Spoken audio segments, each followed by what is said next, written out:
Aku pernah tak cerita dekat korang yang aku ni pengawas sekolah? Semua benda kena cerita ke? Yap, walaupun aku ni tak berapa suka dengan peraturan, aku pernah jadi pengawas sekolah masa sekolah rendah dulu lah. Tapi bila aku masuk sekolah menengah, aku langsung tak minat nak jadi pengawas sekolah sebab aku tak pernah apply pun. Lagipun aku sedar diri lah, banyak lagi peraturan sekolah yang aku masih langgar, macam bawa phone, ponteng perhimpunan. So, aku rasa macam tak puas lagi nak langgar peraturan sekolah tu. So, aku tak nak jadi pengawas sekolah. Tapi, masa sekolah rendah, ada peristiwa yang berlaku yang buat aku tak nak dah jadi pengawas sekolah. Cerita dia macam ni.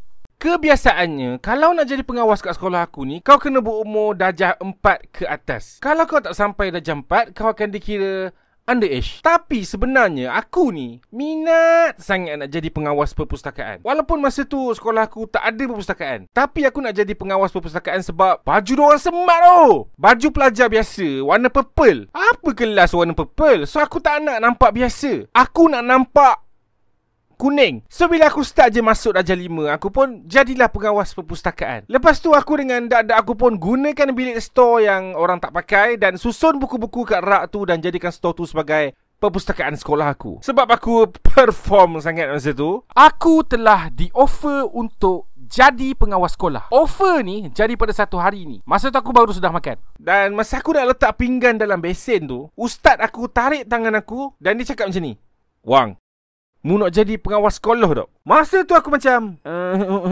boleh. Lepas tu ustaz aku cakap, "Okey, tahun depan pakai baju biru." So bila habis je darjah 5, aku pun masuklah darjah 6 dengan berpakaian serba biru. You see, kebiasaan yang aku tengok sini-sini aku lah kan, untuk dorang jadi ketua pengawas, dorang kena jadi pengawas daripada darjah 4. Benda ni logik sebab kalau kau nak jadi ahli politik katakan, kau mestilah kena ada pengalaman bekerja sebagai wakil rakyat ataupun pengalaman membongak orang. Kau tak boleh terus jadi ahli politik macam tu je. Kau kena ada pengalaman. Tapi walaupun aku start jadi pengawas masa darjah 6, aku tetap boleh jadi calon untuk jadi ketua pengawas. So aku macam easy. Tapi cara sekolah aku nak buat undian siapa nak jadi ketua pengawas tu sumpah kelakar. You see, murid-murid kat sekolah aku ni tak ramai pun, ada dalam 100 lebih. So one day ustaz aku panggil semua murid-murid turun kat dewan makan. Dan masa tu ustaz suruh semua orang cadangkan 2 nama calon ketua pengawas. Maksud adalah member aku ni macam pergi cadang nama aku kan. Wan.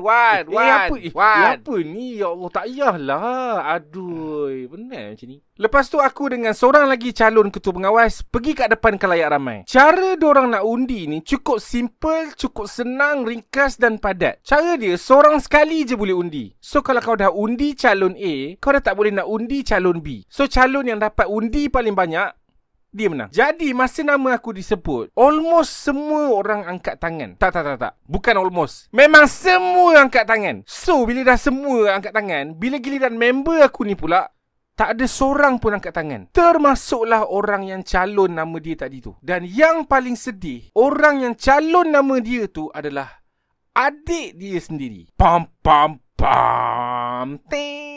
Tapi bila aku besar ni kan, aku faham sangatlah psikologi and behaviour budak-budak umur aku masa tu. Kita orang ni bukannya tahu menau sangat pun proses undi-mengundi ni. Diorang nampak macam, ramainya angkat tangan, angkat jugalah. Dan kebetulan ustaz sebut nama aku dulu, baru nama member aku. Kalau ustaz sebut nama member aku dulu, lepas tu baru nama aku, mungkin member aku tu yang akan jadi ketua pengawas masa tu.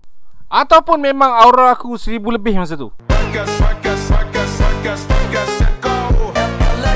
Jadi sejak dari hari tu, aku pun secara rasmi jadi ketua pengawas. Dan member aku yang seorang lagi tu jadi villain. Okey, tak ada. Kita orang okey je sampai sekarang. Dan rupanya jadi ketua pengawas ni tak adalah susah mana pun. Best lagi ada lah. Kau bayangkan, sikit-sikit kena join camp. Lepas tu tengah-tengah belajar dalam kelas, tiba-tiba cikgu panggil. Urgent katanya. Minta maaf ya ganggu cikgu. Ustaz nak panggil ketua pengawas sekejap.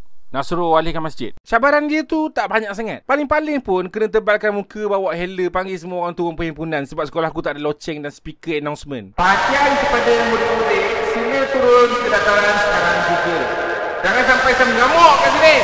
Terima kasih. Tapi bila aku jadi ketua pengawas ni kan, aku dah start sedar yang aku dah kena jaga perangai aku. Aku tak boleh buat benda sesuka hati aku macam aku selalu buat dulu. Aku kena jadi the good guy. At least kat depan mata cikgu lah. So nak dijadikan cerita, ada satu hari ni aku ditugaskan untuk jaga budak-budak nak solat. Basically masa tu tugas aku kena pastikan budak-budak ambil wuduk dengan betul. Biasanya lah tugas ni kau kena berdiri, tapi masa tu aku duduk. Sebab aku punya suka lah. Bukannya susah pun. Aku still boleh bangun dan tegur budak-budak tu in case kalau diorang ambil wuduk tak betul kan. Tapi ada seorang member aku ni, dia pengawas juga. Dia tak puas hati. Dia macam, Wan, kau duduk Dia buat besar biji mata dia. Macam aku takut lah kononnya. Aku macam, apa hal kau? Lepas tu dia macam, okay, fine. Dari kata-kata okay, fine dia tu, aku dah tahu dah yang dia akan report kat cikgu disiplin. Cikgu disiplin aku ni pula kan, dia ni memang tak ngam dengan aku tau. Tapi dia ngam dengan pelajar perempuan lah. Nak member aku yang okay, fine tu. Dan selang seminggu lepas kejadian tu, aku kena panggil dengan cikgu disiplin aku tu. Lepas tu cikgu disiplin aku tanya macam ni, awak ni nak lagi tak sebenarnya jadi ketua pengawas? Somehow soalan ni macam mencalarkan ego aku tau. Sebab aku tahu betapa cikgu tu nak student favourite dia jadi ketua pengawas. Sampaikan aku duduk masa bertugas pun sampai nak kena ugut letak jawatan. Dan lepas tu kat situ juga aku cakap dekat cikgu aku tu, tak, saya dah tak minat dah nak jadi ketua pengawas. Saya nak fokus CPSR. Lepas tu korang boleh tekalah siapa yang ganti tempat aku. Tapi aku okey je. At least aku yang berhenti kerja, bukan kena buang. Sebab aku tak nak kekal jadi ketua pengawas, tapi nampak salah dekat mata cikgu-cikgu aku. So sebab itulah aku dah tak nak jadi pengawas dah. Maju. Weh, kau tahu tak? Tahu apa bang? Air yang kau guna buat wuduk tu sebenarnya air yang dirawat. Kau tahu tak? Lah bang, patutlah rasa suam-suam. Dia tak sihat. Kau main-main Ish, aku sekarang Kau tak tahu ke? Air yang sampai kat kita ni, dia tak sampai 100% tau. Masa air tu on the way nak ke sini, sebahagian air tu hilang. Dulu tahun 2023, 37.1% air tak sampai kat kita tau. Ada orang curi lah, lepas tu pipe bocor lah, salah measurement lah. Banyak sebab dia. Tapi tahun ni kerajaan dah peruntukkan 2.525 bilion dan berjaya turunkan daripada 37.1% pembaziran tu jadi 31% je. Lepas tu abang nak saya buat apa ni? Kita ni kena bersyukur lah. Sebab ada Petra yang mengurus sumber air, menambah baik sistem bekalan air dan kumbahan, dan macam-macam lagi. Petra tu apa?